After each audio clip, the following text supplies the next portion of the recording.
Hi, I'm Ron Nutter, and welcome to another edition of Tech Bites with Ron Nutter. In this video, I'm going to show you how to get Lifx working with Yonomi.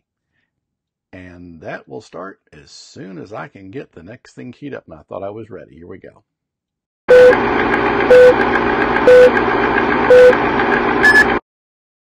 Well, technology is great when you get all the buttons pressed the right way. In the last video, we did a comparison between the three, well, I'll call them major third-party IoT tools: Yonomi, IFTTT, and Stringify. Well, we're going to be starting to work with Yonomi because there's some things I've seen out of it that I've not noticed with the other services, at least not in the checking I've done so far. And this is going to be where we'll just kind of go down the path with several different devices and see which ones may be a best fit for you. Right now, Yonomi, you can only configure it within the smartphone app. I've had a discussion with them. They are looking at implementing a web-based solution, but right now that's on the drawing board. They don't have a release date for when that's going to be out. They do have some other technologies that while Yonomi, I think, is their kind of their way of showing companies what can be done, they're also reaching out to companies who want to do Internet of Things devices and not have to have all that whole back end, and showing them some easier ways, or at least some alternate ways to do it. But anyway, at this point, we're going to be going with a Lifx bulb. Now, this is not the one we're using. I've actually got one that's a multicolor bulb. You can do the multicolor, or you can get these, and these are actually nice little bulbs from what I've seen. Very affordable. So it's just all a process of, first you want to make sure you get the bulb, in this case Lifx, configured with the Lifx app. Then you'll get Yonomi set up and running. And what I've seen, when you install the Yonomi app, it goes out and scans your smartphone, and it will find what devices that are already apps installed of the ones that are supported by Yonomi, and helps automate some of the process. You'll still have to associate privileges or access between, say, Lifx and Yonomi, but that's a given. You're going to do that with anybody. But it then becomes a matter of getting into the routines. So why don't we switch over to the smartphone, and we'll walk you through the rest of the steps. Oh, and one more thing before we get started. This is also available through my podcast, techbiteswithronnutter.com, and I've got that available on iTunes, Google Podcasts, TuneIn, Stitcher. I'm trying to make it as easy as I can for everybody to get to it through your podcast application of choice. There are some affiliate links, can't say that word easily this time, that are ways where you can buy the product. It's not going to change your price. I get a small commission out of it, and what I do get does go towards help paying for some of the equipment and upgrades I've been doing with doing the videos for you.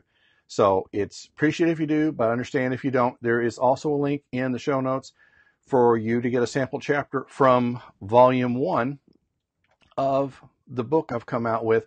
Now, this is Volume 1. Volume 2 is already in process right now. We'll be getting to whole nother things, and right now it already looks like I'm probably going to do about a book a year because there's that much changing. It's just a matter of having enough hours in the day to go through everything. But it's really interesting to see the technology coming down the pike. So we'll get switched over here, and if you want to get the sample chapter, and I'll also be reaching out to you when new videos come out. If I see a special deal on something, I'm not going to be hitting them multiple times a day. I'm figuring 2 or 3 times a week because we're all busy, and I understand that one. So let's switch over to the camera and let you see the rest of it. Okay, now we're going to get into the process of getting the Lifx bulb that I've got set up and running. So we'll start in Yonomi. Now, this may be the screen that first comes up, and this is going to be the one with things on, as you can see down here at the bottom. Now, we've already got several of my bulbs out here. We're going to be working with the one called Recliner. Now, if you don't see your smart device on here, then you'll go back to Accounts and Hubs, and it should be showing here. If it says connected, then you're already set to go. If it's not connected, then you'll want to go through and actually get it connected. And so far, I've not had to add an account on here. When Yonomi app starts up, it figures out what compatible apps, and we'll put that in air quotes, are up and running. So it takes care of the process for you, and it's already associated. And you've seen this before if you set up any devices, so I'm not going to belabor the point there, but it's just a matter of getting your two accounts linked. So we'll go back to dashboard, and now of course we see the bulbs are there we want to work with. We'll go to routines, and we'll tap on the plus down here at the lower right hand corner of the screen, and we'll just call this one sunset on. And let's see, when we want this to edit automatically, date and time, and when it's sunset. And that way it automatically changes so that you don't have to worry about adjusting the time periodically. And we want it to run, so we'll add this action, and we will say recliner, and we will say turn on. And then we'll click the little check mark. And we'll get that out of the way there. Here we go. I had something else on the screen. And then you're set to go. Now you can, if you tap on this little right arrow or triangle, however you're looking at it, at the bottom of the screen, you can manually cycle it on and check it at that point. Now we've got that one done, so we need to go and set a corresponding action, and that's going to be turning it off at sunrise. So we'll call this one sunrise. And don't have to put off on it, but until you get familiar with some of this, it's probably not a bad thing. That way you know if there's any question.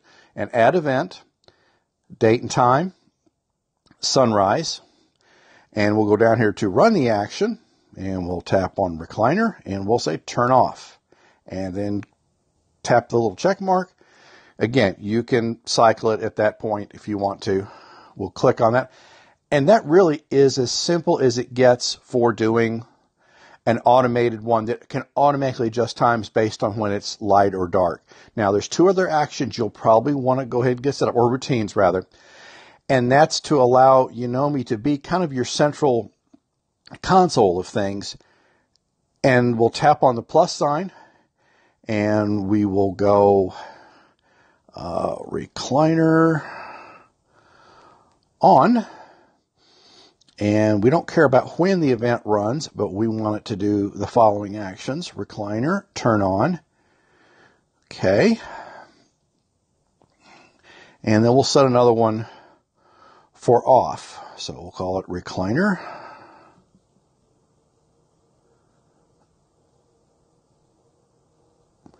And take the keyboard out of the way. Add action, recliner, turn off, and check mark. So now I've already got it. You'll see it turn. You'll notice the light kind of go dark here in a bit, and that's where I'm turning it off. And we'll go ahead and turn it back on just to have some little more light back on the subject.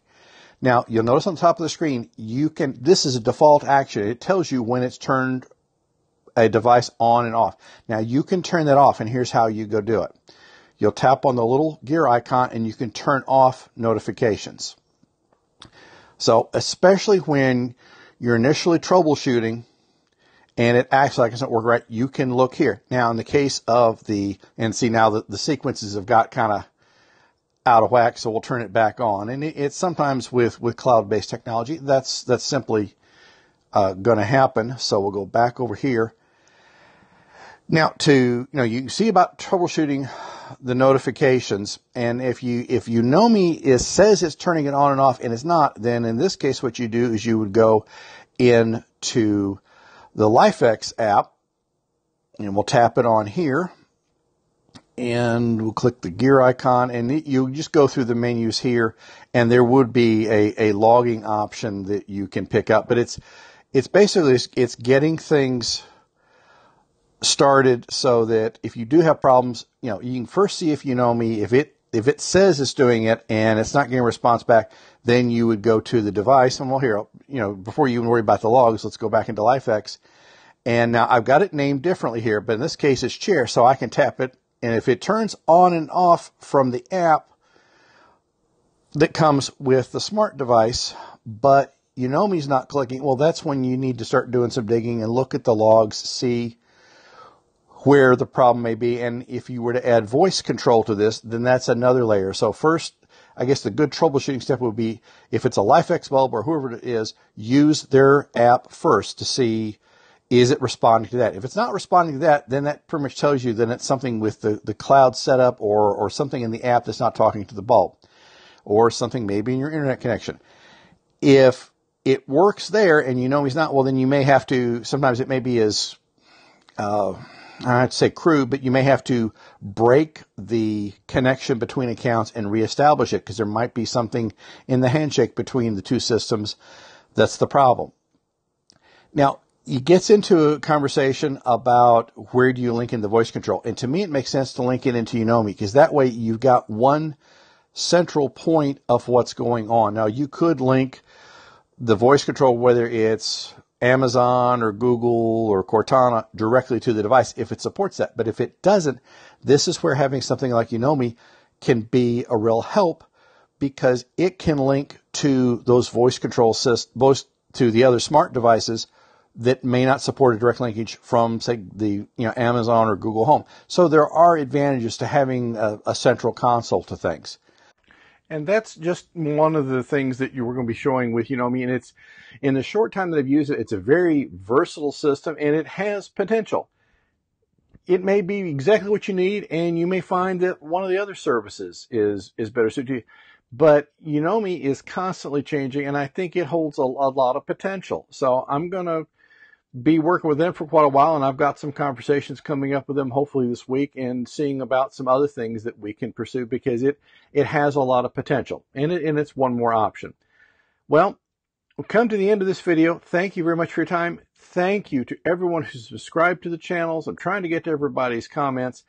There are a lot of things I've got planned, and it's an exciting time to be working with home technology because this has gone well beyond the days of X10, and I still have some of that around too. But there's a lot of versatility to it, especially when you look at Android Auto and tying other things in. I mean, it really can be almost everywhere you are. So please, if you'd sign up for my mailing list, you get a free chapter of volume 1, and I'm working on volume 2 now. I'm probably going to be first part of the year before that one's out because I've got a lot of things I really want to see about getting into that one. But anyway, thank you for your time. Appreciate you viewing. If you haven't subscribed to the channel, would appreciate your considering doing so, and click that bell notification icon so you've got a good chance at being notified when new videos do come out. And if you know somebody who's thinking about doing smart home technology, would appreciate your letting them know about this channel as well, because if I can just help a few people, then my job is done. So thank you for your time, and we'll see you again soon.